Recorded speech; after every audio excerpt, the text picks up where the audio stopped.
ಇವತ್ತಿನ ವಿಡಿಯೋ ಏನು ಅಂತ ನೋಡುವುದಾದರೆ, ಗೃಹಲಕ್ಷ್ಮಿ ಯೋಜನೆಯ 11ನೇ ಕಂತಿನ ಹಣ ಇನ್ನೂ ನಮಗೆ ಬಂದಿಲ್ಲ. 3 ತಿಂಗಳು ಕಳೆದು ಹೋಯಿತು ಅಲ್ಲವಾ? ಆದರೂ ಕೂಡ ನಮಗೆ ಬಂದಿಲ್ಲ. ರೀಸನ್ ಏನು ಅಂತ ಸಾಕಷ್ಟು ಜನರು ಹೇಳುತ್ತಿದ್ದಾರೆ. ಮಹಿಳಾ ಮತ್ತು ಮಕ್ಕಳ ಕಲ್ಯಾಣ ಇಲಾಖೆಯ ಸಚಿವೆಯಾದಂತಹ ಲಕ್ಷ್ಮಿ ಹೆಬ್ಬಾಳ್ಕರ್ ಅವರು ಉತ್ತರವನ್ನು ಕೊಟ್ಟಿದ್ದಾರೆ.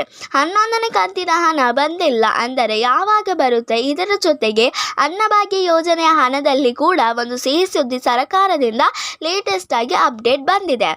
ನೀವು ನಮ್ಮ ವಿಡಿಯೋವನ್ನು ಕೊನೆ ತನಕ ನೋಡಿ ಮತ್ತು ನಮ್ಮ ಚಾನಲನ್ನು ಸಬ್ಸ್ಕ್ರೈಬ್ ಮಾಡುವುದನ್ನು ಮರೆಯಬೇಡಿ. ನಾನು ತಿಳಿಸಿಕೊಡುತ್ತೇನೆ. ಗೃಹಲಕ್ಷ್ಮಿ ಯೋಜನೆಯ 11ನೇ ಕಂತಿನ ಬಗ್ಗೆ ಸ್ವತಃ ಲಕ್ಷ್ಮಿ ಹೆಬ್ಬಾಳ್ಕರ್ ಅವರು ತಿಳಿಸಿರುವಂಥದ್ದು ನ್ಯೂಸಲ್ಲಿ ಬಂದಿರುವಂಥದ್ದು. 11ನೇ ಕಂತಿನ ಹಣವನ್ನು ನಾವು ಬಿಡುಗಡೆ ಮಾಡಿದ್ದೇವೆ, ಟ್ರೆಸರ್ಗೆ ಹಾಕಿದ್ದೇವೆ. ಹಣವನ್ನು ಸ್ವತಃ ಹೆಬ್ಬಾಳ್ಕರ್ ಅವರು ತಿಳಿಸಿದ್ದಾರೆ. ಹಾಗಾಗಿ ನಿಮಗೆ ಯಾರಿಗೂ ಭಯ ಪಡಬೇಡಿ. ಹಣ ಬಂದೇ ಬರುತ್ತೆ. ಕೇವಲ 5 ರಿಂದ 6 ಲಕ್ಷ ಜನರಿಗೆ ಮಾತ್ರ ಬರಲಿದೆ. ಇವತ್ತು ಅಥವಾ ನಾಳೆನೂ ಗೃಹಲಕ್ಷ್ಮಿ ಅವರಿಗೆ ಕೂಡ 11ನೇ ಕಂತಿನ ಹಣ ಬರಲಿದೆ ಅಂತ ಹೇಳಿದ್ದಾರೆ. ಕೆಲವರಿಗೆ 28, 29, 30 ಡೇಟ್ಗೂ ಕೂಡ ಎಲ್ಲ ಗೃಹಲಕ್ಷ್ಮಿ ಅವರಿಗೂ ಕೂಡ ಹಣ ಬರಲಿಲ್ಲ.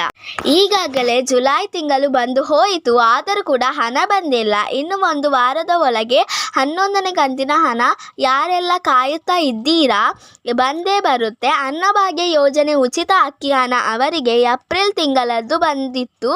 ಈಗ ಮೇ ತಿಂಗಳದ್ದು ಕೂಡ ಹಣವನ್ನು ಹಾಕುತ್ತೇವೆ ಎಂದು ತಿಳಿಸಿದ್ದಾರೆ. ಆಹಾರ ಇಲಾಖೆಯ ವೆಬ್ಸೈಟಲ್ಲಿ ಕೂಡ ಮೇ ತಿಂಗಳದ್ದು ಆ್ಯಡ್ ಮಾಡಿದ್ದಾರೆ. ಇದೇ ವಾರದಲ್ಲಿ ಮೇ ತಿಂಗಳ ಹಣ ಮತ್ತು ಗೃಹಲಕ್ಷ್ಮಿ ಯೋಜನೆ 11ನೇ ಕಂತಿನ ಹಣ ಎರಡು ಕೂಡ ಈ ವಾರದಲ್ಲಿ ಕೊಡುತ್ತೇವೆ ಅಂತ ತಿಳಿಸಿದ್ದಾರೆ. ಇನ್ನು ಕೆಲವರಿಗೆ ಗೃಹಲಕ್ಷ್ಮಿ ಯೋಜನೆಯ 8ನೇ ಕಂತಿನ ಹಣ ಬಂದಿದ್ದೆ, 9ನೇ, 10ನೇ, 11ನೇ ಕಂತಿನ ಹಣ ಬಂದೇ ಇಲ್ಲ. ಹೀಗೆ ತುಂಬ ತಿಂಗಳದ್ದು ಹಣ ಪೆಂಡಿಂಗ್ ಇರುವವರು ಏನು ಮಾಡಬೇಕು ಎಂದರೆ, ನಿಮ್ಮ ಸ್ಟೇಟಸ್ ಚೆಕ್ ಮಾಡಿಸಿಕೊಳ್ಳಿ. ಮೊಬೈಲ್ನಲ್ಲಿ ಎಲ್ಲ ಸ್ಟೇಟಸ್ ಚೆಕ್ ಮಾಡಲು ಆಗುವುದಿಲ್ಲ.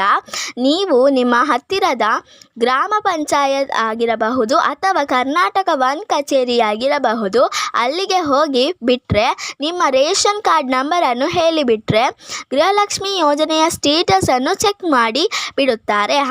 9ನೇ 10ನೇ ಕಂತು ಯಾಕೆ ಬಂದಿಲ್ಲ ಅಂತ ಅವರು ರೀಸನ್ ತಿಳಿಸುತ್ತಾರೆ.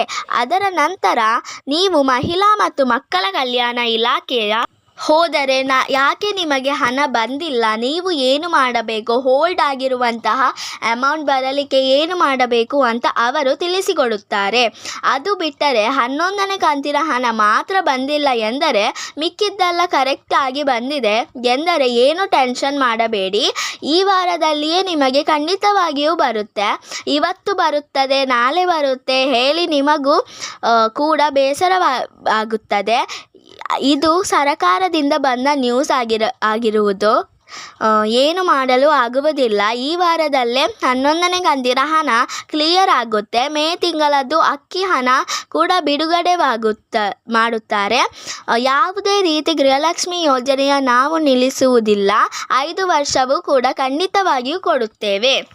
ಇಲ್ಲಿಗೆ ಈ ವಿಡಿಯೋ ಮುಗಿಯುತ್ತದೆ. ಈ ವಿಡಿಯೋ ನಿಮಗೆ ಇಷ್ಟವಾದರೆ ಪ್ಲೀಸ್ ಲೈಕ್ ಮಾಡಿ ಮತ್ತು ನಿಮ್ಮ ಫ್ರೆಂಡ್ಸ್ ಆ್ಯಂಡ್ ಫ್ಯಾಮಿಲಿ ಜೊತೆ ಶೇರ್ ಮಾಡಿ ಮತ್ತು ನಮ್ಮ ಚಾನಲನ್ನು ಪ್ಲೀಸ್ ಸಬ್ಸ್ಕ್ರೈಬ್ ಕೂಡ ಮಾಡಿ.